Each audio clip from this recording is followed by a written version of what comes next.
Sibonge sikwamukele mbukeli Ekhaya Jikelele Breakfast Show kanti ungabe usanda kungena siyakubingelela siyakwamukela ekhaya kanti ke njengamanje mbukeli ihora sekuyihora leshaka lesikhombisa njengamanje ake sibheke indaba ehamba phambili njengamanje.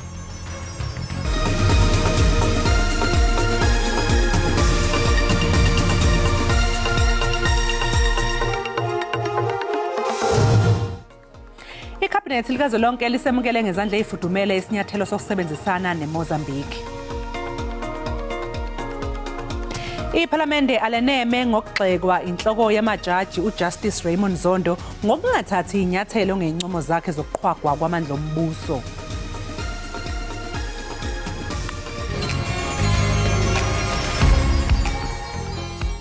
Ndibhodla njekaloku ndikhula ngokundivumayo. Ndibhodla madoda ndibhodla ndibhavumle kudideka ingwevu nengwevukazi. Zibuyele ekhaya. Zibuyele ekhaya Jikelele. Ubuye umlisela nomthinjana wazula kwethu. Siphucula ingqondo, siphucula inhlalakahle, siphucula ingqiqo. Kuba kaloku we are the ones we've been waiting for. Masithina sijoje ke madoda sinqunqe sinqumshele xanse sizombelela ekhaya Jikelele.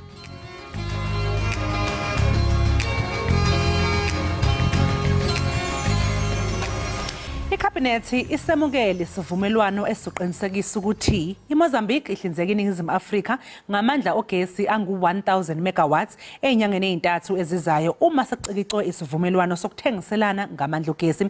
Lena ke mbukeli ngeminye yemizamo yokuxazulula izingqinamba zamandla ogesi kuleli okunomthelelo ongemuhle emnothweni wezwe. Lokhu kumenyezelwe ungqongqoshe wehhovisi likaMengameli uKhumbutso Ntshabeni esithangamini sabe indaba ePitoli ethula umphumela womhlangano wekhabinethi obubanjwe eKuthangi. Eli lizwe liza kufumana umbane kwilizwe laseMozambique. Oku kuza kunceda iziko eliphehla umbane kweli ukwehlisa ucimicimi wombane ngesigaba esinye. Cabinet welcomed the agreement that will see Mozambique supply South Africa with 100 megawatts of electricity within the next 3 months upon the signing of the power purchase agreement. The next 3 to 12 months will see South Africa importing up to 1,000 megawatts of electricity from Mozambique. Cabinet further welcomed continuous improvement in the ESCOM's generation capacity that has ensured that the utility registers over 60% energy availability factor. Umphathiswa kwiofisi yobongameli uKhumbutso Ntshaveni uzibhebhethile izixeko zabemi boMzantsi Afrika namajelo endaba ezijolise kwiphulo lomiselo xolo lweAfrika. It is the first mission in the world and around peace in Ukraine that had leaders meeting both the Ukraine president and also the president of the Russian Federation. And that milestone on its own, it's a significant milestone. And also the matters that have been discussed, which the president has also articulated in the podcast that we've shared, to say these are the issues we've articulated to them. They are going to come back on the matters. And those matters that have been discussed are making a significant milestone into progressing the possibility of a peaceful resolution of the conflict. So the focus on the negativity of our media in South Africa should not deter us. Kusenjalo ikhabinethi ivakalise umbulelo ngezixhobo ezixabisa imali efikelela kwi-167 million rand ezivela kwilizwe laseChina kwilinge lokunceda uMzantsi Afrika kwingxaki yezamandla. Abaholi bamazwe omhlaba engqungqutheleni eyaziwa nge-New Global Financing Pact eParis eFrance banxuse ukuba kube noguquko esimweni sezemali emhlabeni. Umengameli uCyril Ramaphosa uyingxenye yale ngqungquthela lapho kubhungwe khona ngezamandla. Umongameli waseMzantsi Afrika ekwiphulo lokufuna inkxaso eEurope nanjengoko eli lizijule ijacu ngokusombulula amaqhina kwezoqoqosho. Umongameli uRamaphosa akachithanga xesha ekutendalaziseni imibhodamo embamba ngobhongwane kude kusegede ekuquququlana nayo. We need to be flexible. It needs to be a flexible type of journey. Right now in our own country we have learned, as we've been traversing this path, that we've got to take into account our current challenges. And our current challenges are born out of the history of our own country, but also they have to deal with our energy shortage right now. Ngaphambili unobhala Jikelele wamazwe amanyeneyo uthethe wophela ngobuthathaka bamaziko amele ukuxhasa amazwe ajamelene namajingiqhe kwezoqoqosho. We must ensure that they can support the scaling up that is necessary, the scaling up of investments, the unlocking of investments, but also mobilize low-cost capital from their own resources and, very importantly, catalyze private finance through management and sharing of risk and bringing down the cost of capital. Kwa oluluvo lunye luye lwadluliswa nazezinye inkokheli kule ngqongqothela. Sizokwethulwa namhlanje isinqumo esimayelana namakhansela e-ANC akhonjwa indlela esifundeni iMangaung. La makhansela abesenikela enkantolo ukuyophosela inselele isinqumo sokuxoshwa kwawo. La makhansela akhonjwa afike ngayo ekuqaleni kwalonyaka emva kokuthi avota neqembu eliphikisayo kulesi sifunda iDemocratic Alliance lapho kwakhethwa khona ikhansela leDA uMark Davis njengemeya emkhandlweni waseMangaung nakuba iANC kuyiyo enezihlalo eziningi. Sikhuluma nje namanje iMangaung ayikakabi nayo imeya. Lokhu sekholele ekutheni kube khona ukunyethenjwa kahulumeni waseFree State malungana nobuholi bawo. Izisebenzi esibhedlela saseNkhensani eGiyani eLimpopo zithi ukushoda kwezisebenzi kuyaqhubeka ukubeka engcupheni iguli. Lezi zisebenzi zikhala ngokuthi ukushoda kwazo kuholela ekutheni inhlanzeko ingabi sezingeni kugcwele nezinambuzane kwamanye wamagumbi eziguli. Yizeke kunjalo umnyango wezempilo esifundazweni uthi senele isibalo sezisebenzi kulesi sikhungo. I feel ashamed. I feel shameless because our hospital is taken like it's a place to kill. If you want to kill your relative, just take the person to the hospital. And our community, they don't see we as nurses at the time are trying our level best to assist our patients. Enhlithekile inhliziyo ilihlwili lo mongikazi ukubona ukonga kungelo qeqesho nje koko ilubizo kodwa ukholelwa kwelokuba ukushokoxeka kwabasebenzi nezixhobo zokusebenza kweliziko kuba ngumqobo ekukhathaleleni izigulana. Lo mongikazi nabanye abasebenzi ababini nabakhethe ukungazichazi amagama bathyola ulawulo lwesibhedlele ngokutshintsha inkqubo yokusebenza ukulungiselela ukuqhuma ukunqongophala kwabasebenzi bazityande igila ngelithi le nkqubo intsha ibanika ixesha elincinci lokuphumla. All the nurses were 95, the whole hospital 95, start from the CEO. It is difficult to care the patient because the ward sometimes it is full. After supper, patients' plates are left in the ward overnight, which causes an infestation of ants. Kunjalo isebe lezempilo liphefumle ngelivakalisa ukungabikho kwamathuba emisebenzi kwesisibhedlele. We are confident that the staff members that we have got at Kesani Hospital, particularly the nursing and the clinical staff, are actually enough to service that particular community. Isibhedlele iNkhensani sizimele geqe kulongo lwabahlali bengingqi yaseGiyani nezinye indawo ezingqongileyo.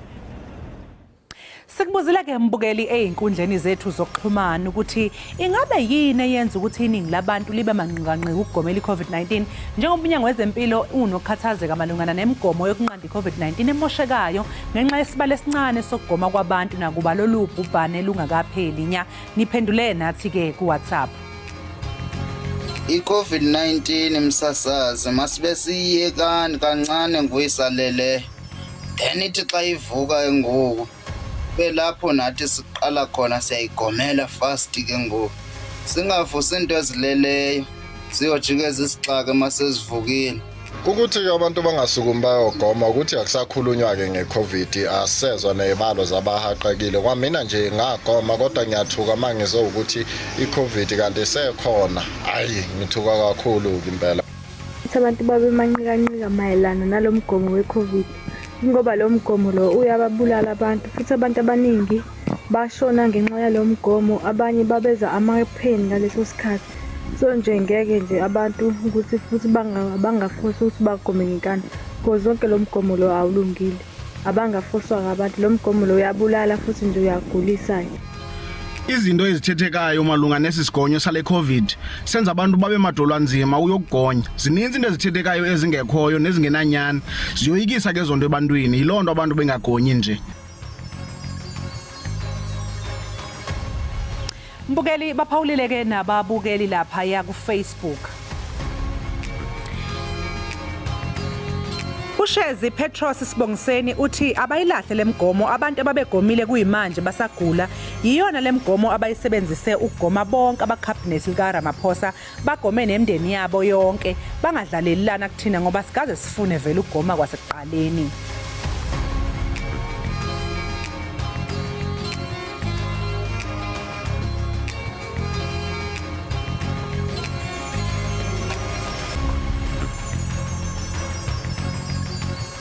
Uthapsile Makhumalo Dlamini yena uthi mina into engayenza ngaba manqinqanqika ukuthi emndenini bashona abantu abaningi kodwa babejovile ukuvikela iCovid so bashona kunjalo ngavele ngabona ukuthi ayikho lento.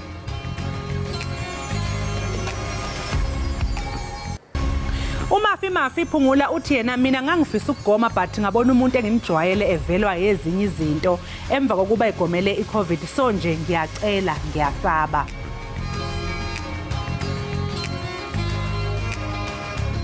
Siyabonga kakhulu ke babukeli ngezimvo zenu nithi nisithumele zona lapha emakhasini ethu ezokuxhumana niqhubekani nje nokuthi nixhumane kanye nathi nisitshele siyathanda ukuzwa kini kanti futhi ke niyakwazi ukuthi nisithole nisishayele ucingo nomboloni ethi 0117146515 njengamanje ke mbukeli ake siqu eyitolo kanti uma ngabe sibuye ekhefini sikuphathele ukuthi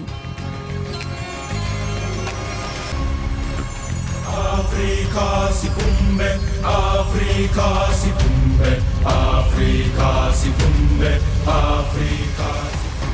Iqembu lomculo wamakhwaya iDrakensberg Boys lizosingatha idili lomculo leyinsuku ezine eJoburg Theatre eGoli namhlanje.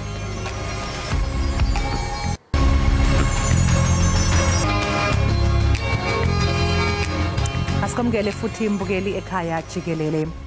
Sitheke mbukeli ake singaliphothuli isonto singakwazisanga ngokwenzeke ePhalamende likazwelonke lapho phela kuthathwa khona izinqumo ezithinta impilo yakho usekhaya. Sinentatheli ke simkantshubomvu lapha eSABC ululama okaMatya okungiyena ke osuke enkanise ePhalamende bheka ukuthi kwenzakalani. Lulama asikwamukele ohlelweni. Manibulele noxolo ndibulise kuba bukeli besekhaya Jikelele. Hayi cha, happy Friday sekulesihlanu namhlanje. Indeed. Lulama siyazo ukuthi ke izothi ukuhlaba ikhefu iNational Assembly ngabe yini ke elindelekele lapho? Noxolo zombini izindlu zeParliament, iNational Assembly kunye neNational Council of Provinces bahlaba ikhefu. iNational Assembly iza kubuya ngoAugust, iNCOP ibuye ngoSeptember ukwenza umsebenzi wayo. Kodwa ke kuleziveki noxolo njengoko bekugqibelisa iNCOP phakathi kwezinto iNCOP ezenzileyo kukupasisa uhlahlo lwabiwo-mali lwalonyaka nolo ke ibudget ibithe yabekwa ngumphathiswa umphathiswa wezimali uEnoch Godongwana ngoFebruary. Lonto ke ngoku iza kuvumela amasebe karhulumente kunye namaqumrhu karhulumente aspende imali ekufanele abayabelweyo kumphathiswa wezimali. About 74% ke yale budget iza kuya kumaphondo, komasipala, kumaqumrhu karhulumente nakwimibutho engenanto yakwenza norhulumente nakwezinye ke nokusubsidize ezinye inkqubo zikarhulumente ezinjenge-national education, national NSFAS kwakunye nezibonelelo zendodla. Okunye ke kubithe kwenziwa iNCOP apha evekini ukuthi ipasise lamthetho waziwa ngokuba iEskom Debt Relief Bill oza kubonelela imali equmrhu lakwa-Eskom. Upasisiwe nayo iNCOP kule veki izawuthumela kumongameli Cyril Ramaphosa ukuba awutyikitye. i-Eskom debt relief bill ke noxolo yona ivumela uba u-Eskom anikwe imali from kwi-National Revenue Fund imali uhulumende uzakubonelela u-Eskom ngemali efikelela kwi-254 billion rand ezawunikezelwa over iminyaka emithathu ukuqala kulo nyaka mali kunyaka mali olandelayo ekufikelele lo nyaka wesithathu. Siyayazi into yobana u-Eskom ityala lakhe li-more than 400 billion rand, so urhulumente uza kuthatha i-254 esithi ke urhulumente xa ezithethelela why eza kuthatha i-254 billion rand ayibhatale ukuba u-Eskom akakwazi kuyibhatala le mali kwaye ukuba u-Eskom angadefaulta loo nto ingakubangela kube kwi-crisis kwi-sovereign debt yale country. Noxolo. Ingabe Lulama kuthini bengengezwa kuhlongoza okukhulunywa ngayo i-NCOP mayilana nomthetho lo osungathi uyahlongozwa we-National Health Insurance ukuthi lona lolo daba selukuphi? Ndiyabulela Noxolo ngalombuzo. Nayo i-National Health Insurance bill ibixoxwa kwi-NCOP ngolwesibini. Into eyenzekayo ke kwi-NCOP ubuqala ukuya kwi-NCOP ngolwesibini after wawupasiswe yi-National Assembly kulwesibini weveki ephelileyo. Umphathiswa wezempilo uJoe Phaahla ebekhona ekhokele igqiza lesebe lezempilo lichazela i-NCOP. Lo mthetho ke noxolo usayilwayo we-NHI wona uthi makubekho inkqubo enye yezempilo eMzantsi Afrika. Obabukeli bawukhumbula into yobana okwangoku uMzantsi Afrika uneenkqubo ezimbini zezempilo, eyabucala nalapho ebiza imali ezinkulu xa kufuneke umuntu eyoncedwa khona, nekawonke naleyo ke yona iphantsi kwezingxaki isoloko kukho ingxaki kungekho zinto zaneleyo zokubonelela abantu izigulane. So urhulumente uthi ngoku makubekho inkqubo enye yezempilo, itsho ke i-NHI. Uthi lo mthetho uthi ke ngoku uzawubonelela wonke umuntu oseMzantsi Afrika ngokulinganayo, izawubonelela kunye nabemi abafumene i-permanent residence eMzantsi Afrika, ibonelele abantu abazimbacu abo bafuna igwiba, which is asylum seekers bona, kunye nabantu abakweli lizwe ngokungekho mthethweni abazukubonelelwa bona ngokupheleleyo. But ke abantwana bona nokuba bangabeli lizwe okanye baphuma kumazwe ngaphandle ayikhethi bala ebantwaneni, wonke umntwana uza kubonelelwa. Isekokuqala ke noxolo lo umthetho usiya ku-NCOP, so i-NCOP izawuthatha iprocess yayo yenze i-public hearings ngayo, iwugocagoce, ibone ke ngoku into yobana iyawupasisa na okanye izawuza izihlomelo before uthunyelwe kumongameli Cyril Ramaphosa ukuba upasiswe. So loyo into yona yaba into ya next term okanye even kwi-third term. Noxolo. Hayi cha kubuke kube kumatasatasa impela eParliamente. Ingabe ke ungasho yini ukuthi ke nomengameli bethule kanzima njengoba phela bekusetshenzwa nje? Noxolo umongameli akalolungu leParliamente. Amalungu eParliamente ayi-400. Umongameli yena akalolungu leParliamente. Ngoko siyiParliamente asiyazi nakasana iprogram kamongameli. The only time siyiParliamente siyaziyo iprogram kamongameli kuxa umongameli ezawuinvitwa eParliamente azophendula imibuzo apha eParliamente. Sezile ke for this term. Silindele ke ngokuba eze kwi-third term xa iParliamente ibuya kwi-break. Otherwise enye nenye iprogram kamongameli siyiParliamente siye size xa siyibikelwa i-ofisi yakhe si-spokesperson sakhe uVincent Magwenya. Noxolo. Lulama sengizokudedela nje ngicela ukubuza umbuzo ukuthi njengoba nje uyintatheli kwehluke ngani ukusebenza eParliament kunokuba intatheli nje ejwayelekile exoshela ezinye indaba. Okay. Akho mahluko ungako noxolo ubuntatheli buyafana. Kodwa ke ngamanye kumaxesha amaninzi iParliament ingakhangeleka ngathi it's intimidating kwa kwezinye intatheli ngenxa yendlela esebenza ngayo.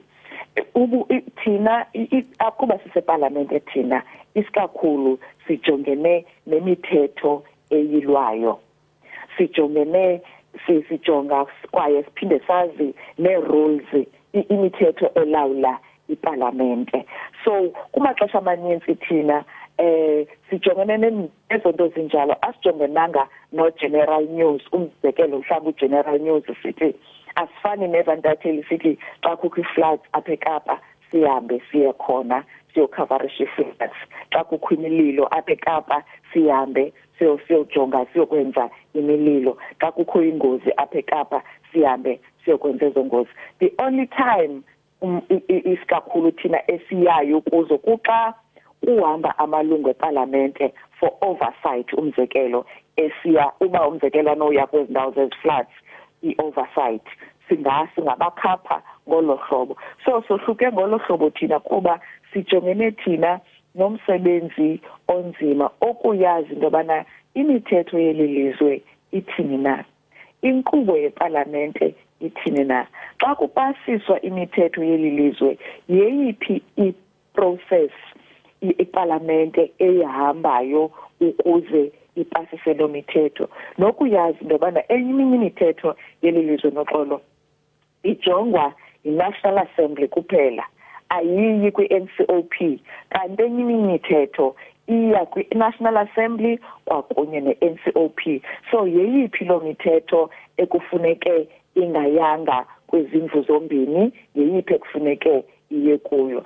Otherwise ubuntatheli kona buyafana qha ngumsebenzi nje lo wohlukayo. Mhlambi ke ngokomnye umuntu ongeyontatheli yaseParliament angasilisha into yobana unovalo xa ezazi ukusebenza eParliament kuba uzawufika kwi-environment entsha angayiqhelanga afunde ke ngoku into yobana kwenzeka njani na eParliament, which will be different from ku-general news lo umuntu bekade ewenza noxolo.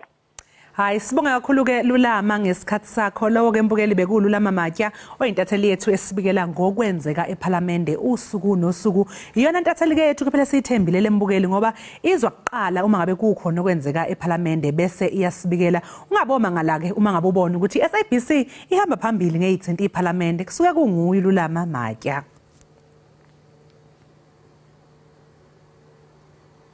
Iqembu lomculo wamakhwaya iDrakensberg Boys lizosingatha idili lomculo leyinsuku ezine eJoburg Theatre eGoli.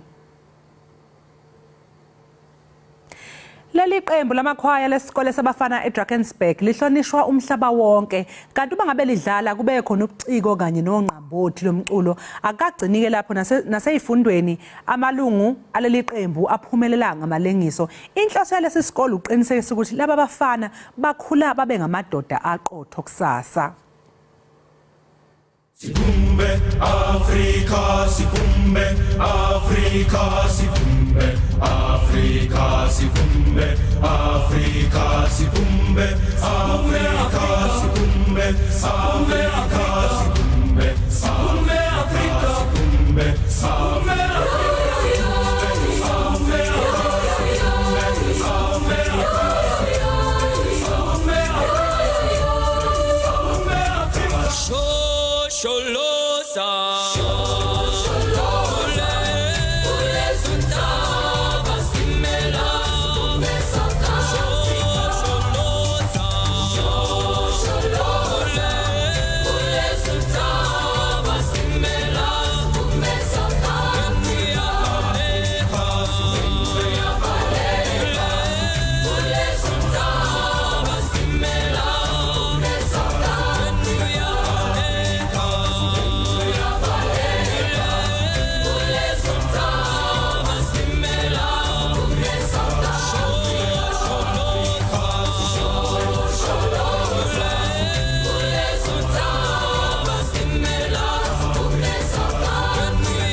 hlezi nathi lapha ekhaya Jikelele ku DTT.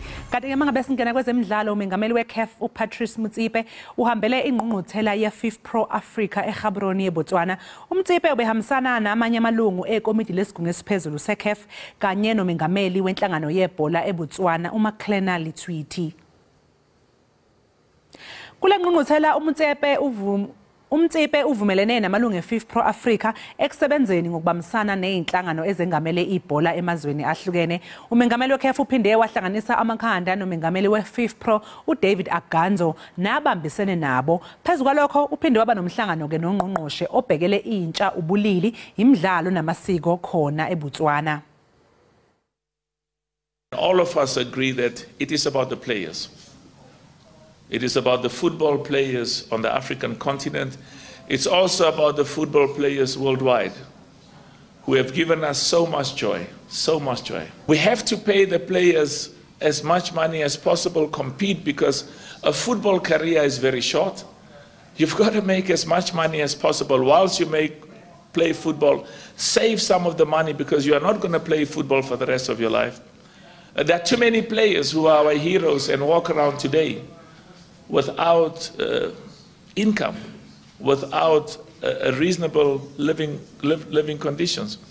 So that's why the urgency of making sure that this generation of football players in the African continent and worldwide, we all work together to improve their living conditions, to improve their salaries, and to improve their rights. Bukeli ngaphambilini ke beske saxoxisana nomkhaba wakwaMadonsela oyintatheli ke yeindaba zemidlalo lapha eSABC. Sixoxisane naye ke mayelana nodaba phela lokuthi angithi sekulindeleke ukuthi umqeqeshi uDesiree Ellis ahambe ke aye lapha ePitoli ayomemezela iqembu elizothatha ke ingxenye elihambe liyodlala lapha emidlalweni wendebe yomhlaba. Ake sizwe ke ukuthi uphefumule wathini. Kana siyazi ukuthi intokazi ibanyana kumele ziyosimela le ezweni lase-Australia umdlalo nalase-New Zealand. Okokuqala nje ngingakubalula noxolo ngendlela lolusuku lwanamhlanje olubaluleke ngakhona. ISAFA isivele ibusondezile umluleki ngokomqoluleka ngokomqondo. Lokho esikubiza nge-psychologist ukuze intokazi njengoba zo-36 ecampaign namhlanje kumele kusala u-23. U-23 wona ke lo ozokwazi ukuthi uhambe yomela ke iqembu lesizwe la kuleli laseNingizimu Afrika eqhudelana nendebe yomhlaba ozoqala kungedala. Uzokhumbula ke ukuthi njengoba bewu-36 kuzoselectwa 23 okusho ukuthi bawu-13 bonke abadlali abangazi ukuba ingxenye sebehlale kakhulu ecampaign kuyiphupho la noma ngayimuphi umdlali ukuthi ayibone emele izwe lakhe emqhudelaneni wendebe yomhlaba. Uzokhumbula ukuthi ke ngaphandle nje kokufisa ukuthi uyomela izwe lakho laseNingizimu Afrika emqhudelaneni wendebe yomhlaba, iFIFA ithatha isinqumo sokuthi noxolo umdlali nomdlalo uzokwazi ukuthi abe khona eqenjini elizobe limele izwe langakubo uzothola imali engango-520,000 ukuba khona nje emqhudelaneni wendebe yomhlaba. So ngicabanga ukuthi uyakubona ke lokho ukuthi kubaluleke kangakanani osukwini namhlanje kulona iqembu lesizwe la kuleli laseNingizimu Afrika labesimame. Hawu bakithi uma ukhuluma ngaleyo ke sekuba buhlungu ukuthi inkosi yami kukhona impela abayishumi nantathu bonke abangeza ukuhamba bona sebehlale kangaka bakithi enkanjini, kodwa phela sothini ke ngoba vele kumele egcineni kosuku ukutholakala labo abangamashumi 23 nje bonke sibafisela inhlanhla. Ngiyabona lapha nje lokho kuvela izithombe nje lapha ngibona uRefile Jane, ngiyasho ngithi uyayibona ke ikhokho engakhathazekile ngokuthi izona izokhethwa noma cha. Kunjalo noxolo uqinisile umqeqeshi uDesiree Ellis uzofuna ukubophela iqembu eliqinile ngendlela eyisimanga. Uma ngabe uyibheka ibanyana ihlezi ku group G inamazwe sezingene eliphezulu ngendlela eyisimanga, khona iSweden okuyiyona esizovula ngayo ngomhla ka-23, khona izwe lase-Italy, khona izwe lase-Argentina.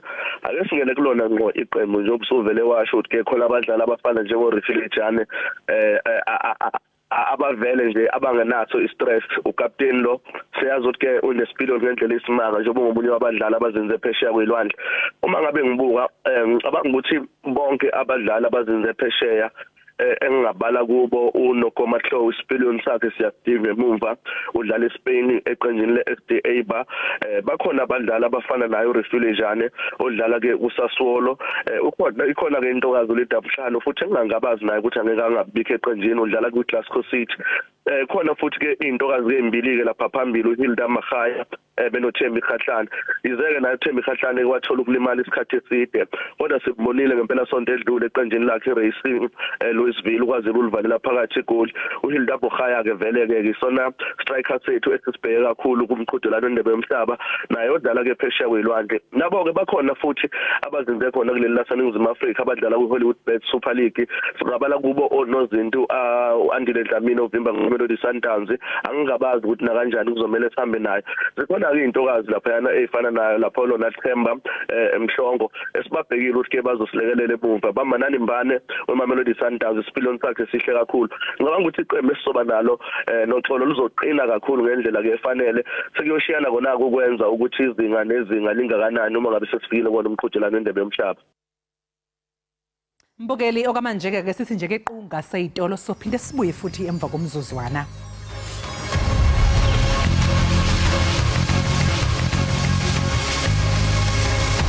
Siphinde sikwamukele mbukeli sibonge kakhulu ukuthi usahlezi nathi la ekhaya. Abezomgwaqo eTshwane bakhiphe umyalelo othi abashayeli kumele benze isiqiniseko sokuthi bashayela ngokucophelela. Usodolophu wesixeko saseTshwane uSilius Brink uvakalise esisixeko njengesijamelene namantsintsintsi kwintsebenzo ngenxa yentsinda badala yezezimali ethi ibangele ukunqongophala kwezixhobo oku emva komyalelo ovakaliswe ngobambele ulawulo lwamapolisa kwisixeko saseTshwane uBessel Ngwashu othi unxibelelwano namagosa ezendlela malushicelelwe ukurhoxisa urhwaphilizo nokunqamla ubuqhophololo kumagosa endlela isithethi samapolisa It is important for motorists to know that once you are being stopped by either a traffic or police official, that you are entitled to ask to see for either an appointment certificate or an appointment card from that official to prove the identity that they are really a police official. And if you are feeling that this official is mistreating you or the behavior is unruly, then you can report to the JMPD, and that's using the anti-corruption hotline, which is 0800 203 712. Brinks uthe akuvumelekanga ukuba isixeko sivumele ubugwenxa kanye kubasebenzi abathwaliswe uxanduva lokukhusela uluntu yaye ukunqongophala kwezixhobo akusosizathu singqengqwa esingangumqobo kumagosa ukuba enze umsebenzi wawo ngokufanelekileyo. Let's be honest. If we have to wait until everybody's got a car, everybody's got perfect resources, then we won't function. Because beyond any collective agreement, we've got an agreement with the public that we won't deploy criminals to do the work of police. We have capacity to deal with these issues that are, in our hands currently. Isithethi samapolisa wesixeko saseTshwane uIsaac Mahamba uthe amatyala wabasebenzi belisebe ayi-225 aphantsi kophando acacisa ukuzijula kwabo ijacu ekuqinisekiseni ukuthabathela ingqalelo imiba erhuqisa umrhaji yamagosa ezendlela ebikwa ngabaqhubi kungoko ekhuthaze uluntu ukuba luyithembe ingalo yomthetho ngokuhlola izehlo zempatho-mbi ulwaphulo-mthetho nobutshijolo. Ndimlo Lilitha Ntsundwani kwiindaba ze-SABC. Izakhamuzi zaselusikisiki esifundazweni Eastern Cape zifuna ukuthi ikomiti leqembu elibusa iANC lilethe uxolo kulesi sifundazwe lokuza emva kokuthi kunqonqiswe ngomlilo izindlu zamanye amalungu aleli qembu kuWard 1 eNgquza Hill. Intsapho ezininzi zisheke zingenamakhaya sithetha nje. Ingxaki esukele kuyo yonke lento yoba sibize iBGM ANC. Kule BGM ANC we expect amalungu ayi-160 ANC, but bona beza emeetingini bengengomalungu ANC, bathi ba-ANC beza emeetingini ne-ANC bengengomalungu ANC. Loqulukubhode ungabikho kwemvisiswano ushiye amakhaya amaninzi edandathekile emphefumulweni. Yilento ke sibonayo nalapha ekhaya kutshisiwe. Lento bapha ekhaya dililungu le-ANC, abantu balapha ekhaya bangamalungu e-ANC bonke, nakwezinye families ngamalungu e-ANC ne-families zabo. Yiyo lento ke wacaba makutshiso ke ngoku ukwenzela i-ANC ibonakale ingekho ngokupheleleyo ngokunokwabagqiba i-ANC. Imeko imbi kakhulu kuba kaloku umama notata sebasweleka sobashiya thina, so ke ngoku ikhaya lethu njengoba litshile kuzofuneka siqale phansi, and ke ngoku asikabi nandawo yakuhlala because kaloku akukho kwadlishiweyo. Sisababeka abantu iifamily zethu siyazibeke kwizihlobo zethu. Amaxhoba akholelwa ukuba ukutshiswa kwemizi yawo ngeyikhuselekile ukuba ngaba abagcini bomthetho bebekhawulize bafika kwiindawo zexhwayelo. Uba urhulumente wethu amapolisa besebenze ngendlela epheleleyo ngeba kudanga kube nje. Ngoba siqale saba alert amapolisa ngale mini kuzovandalizwa ngomvulo. Afika late. Uzibhekelise kude kwingxoxo kaxaka eqhubayo kulilali watsho esithi le ingxaki ye-ANC. Ndicela mna kungenelele iphondo because ngabantu bombutho oyi-1 ababalwayo xa ndisithi iqala kwi-BGM. Xa ungangenelela iphondo lize lizosabela ezikhalo zabantu boyi-2 mhlambi yeyona nto ingasisombululo eyo.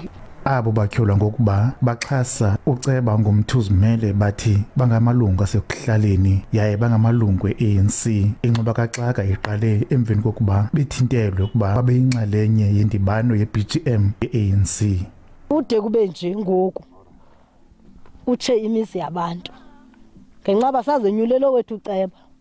Abafuni ke ngoku into yoba thina masihlangane nabo bayasibaleka. I-reason abahlali bafuna ukuba kube khona isikhokhelo. Ofithi isikhokhelo asikwazi ukonyulwa ngabahlali, abazi abahlali. Xa kuziwa kufanele bakonyula isebe liyonyulwa without abahlali aba bavotayo. Abahlali kulommandla bapembelele isigqeba se-ANC ephondweni ukuba singenelele ukuzisa inzolo kulommandla. Umbutho we-ANC usigxekile isenzo sokutshiswa kwemizi nodusho lujolisiwe kumalungu e-ANC kwakulommandla. Dinkululeko Nyembezi weendaba ze-SABC elusikisiki.